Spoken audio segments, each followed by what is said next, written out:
Halo anak-anak, apa kabar? Semoga kita semua dalam keadaan sehat. Oke, kemarin kita sudah belajar mengenai gagasan pokok dan gagasan pendukung. Ya, gagasan pokok itu apa dan gagasan pendukung itu apa? Kita sudah pelajari kemarin. Tapi untuk mengingatkan kita kembali, gagasan pokok ialah ide pokok dalam sebuah paragraf, sementara gagasan pendukungnya ialah uraian atau penjelasan singkat yang digunakan untuk memperjelas atau untuk menguraikan gagasan pokok itu sendiri. Oke, kita langsung saja masuk dalam materi kita. Nah, anak-anak, bagaimanakah bentuk peta pikiran itu? Nah, kita akan memperhatikan skema yang ada di bawah. Dari skema ini, ada gagasan pokok yang terletak di tengah, kemudian gagasan pendukung ada mengelilingi gagasan pokok itu sendiri. Ya, karena gagasan pokoknya ada di tengah, maka arah panah harus datang dari tengah menuju ke gagasan pendukung. Begitu juga dengan gagasan pendukung yang kedua, arah panahnya harus datang dari tengah, yaitu dari gagasan pokok. Kemudian gagasan pendukung yang ketiga juga sama, arah panahnya harus datang dari gagasan pokok menuju ke gagasan pendukung yang ketiga.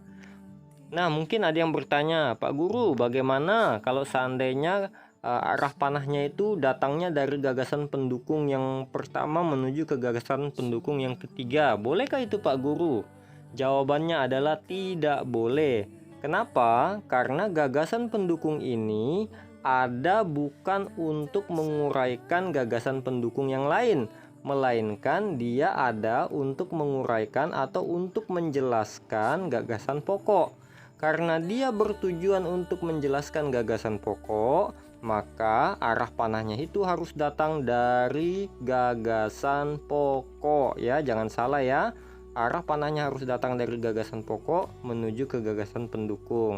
Maksudnya adalah dia mau mengatakan bahwa ini adalah penjelasan dari gagasan pokok ya, begitu dan seterusnya dalam gagasan pendukung yang kedua dan gagasan pendukung yang ketiga.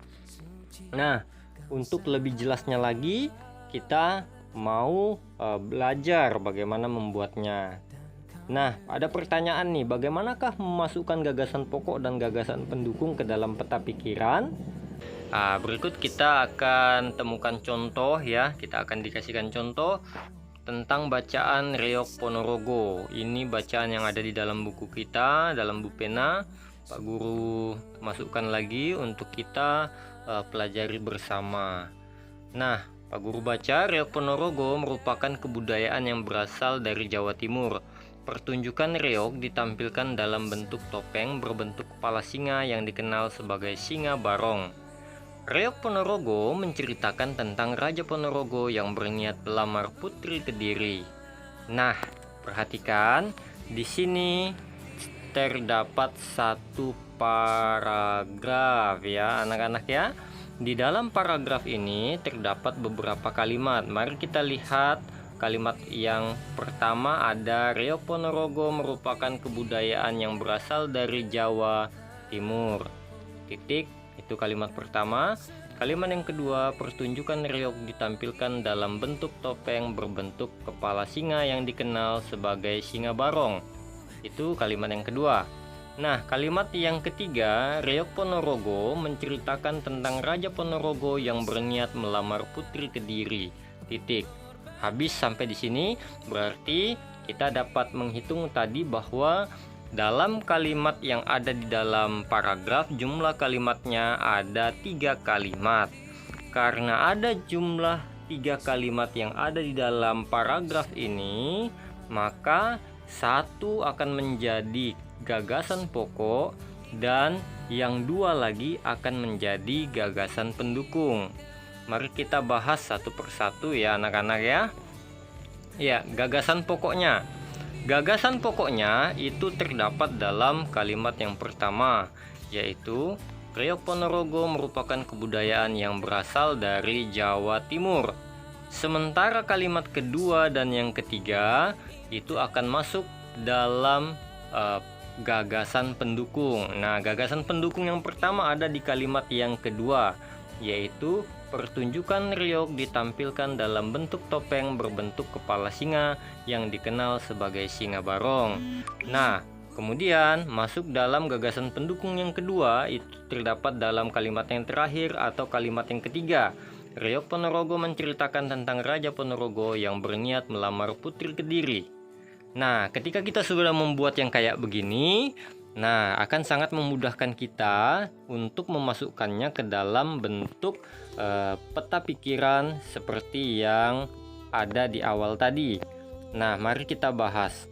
Di sini Pak Guru membuatnya dalam bentuk dua model.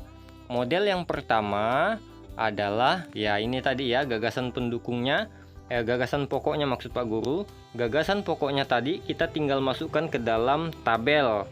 Posisinya Pak Guru letakkan ada di tengah. Nah, gagasan pokoknya adalah Ryok Ponorogo merupakan kebudayaan yang berasal dari Jawa Timur. Untuk gagasan pokok ini Pak Guru ambil dari kalimat utamanya.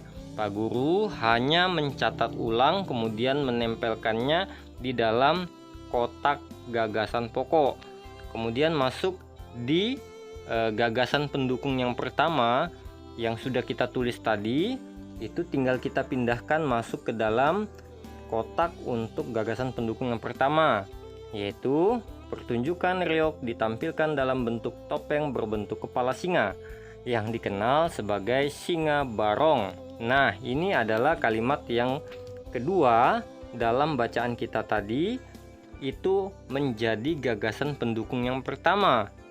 Nah, ini juga Pak Guru ambil dari kalimat yang kedua. Semuanya Pak Guru ambil dan tinggal disalin ulang masuk ke dalam kotak gagasan pendukung yang pertama. Kemudian gagasan pendukung yang kedua itu diambil dari kalimat yang terakhir atau kalimat yang ketiga, yaitu Ryok Ponorogo menceritakan tentang Raja Ponorogo yang berniat melamar Putri Kediri. Nah, ini juga Pak Guru ambil dari kalimat yang ketiga. Pak Guru tinggal menyalinnya dan memindahkannya saja tanpa perlu mengubahnya sedikit pun. Masuk di gagasan pendukung yang kedua. Itu untuk model yang pertama.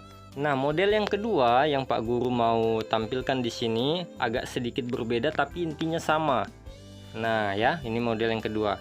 Perhatikan, gagasan pokoknya sama, Pak Guru letakkan di tengah, tapi sedikit lebih diperpendek karena Pak Guru mau mengambil inti dari yang kalimat ini. Kalau kalimat yang di atas ini, Ryok Ponorogo merupakan kebudayaan yang berasal dari Jawa Timur, Pak Guru hanya mengambil inti dari kalimat itu, yaitu Ryok Ponorogo berasal dari Jawa Timur.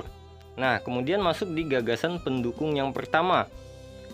Kalau di sini terlalu panjang, ini ya, pertunjukan Ryok ditampilkan dalam bentuk topeng berbentuk kepala singa yang dikenal sebagai singa barong. Pak Guru hanya mengambil inti dari kalimat yang ada di sini, kemudian memperpendeknya menjadi singa barong. Itu gagasan pendukung yang pertama. Intinya ini sama dengan yang ini.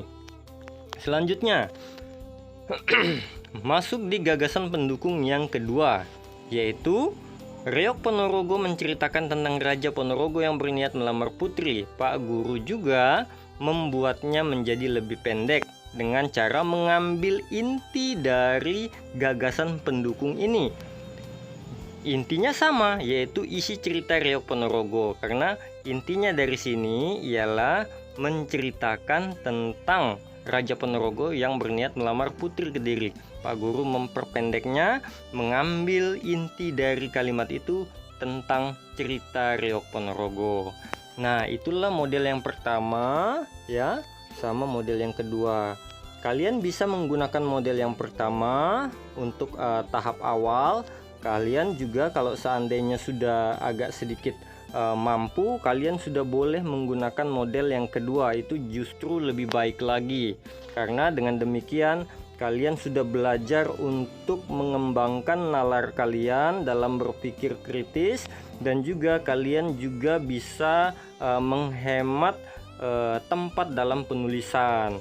Nah, demikian ya penjelasan dari Pak Guru. Semoga dapat membantu kalian untuk mengerti dan memahami materi dari gagasan pokok dan gagasan pendukung. Sampai jumpa anak-anak.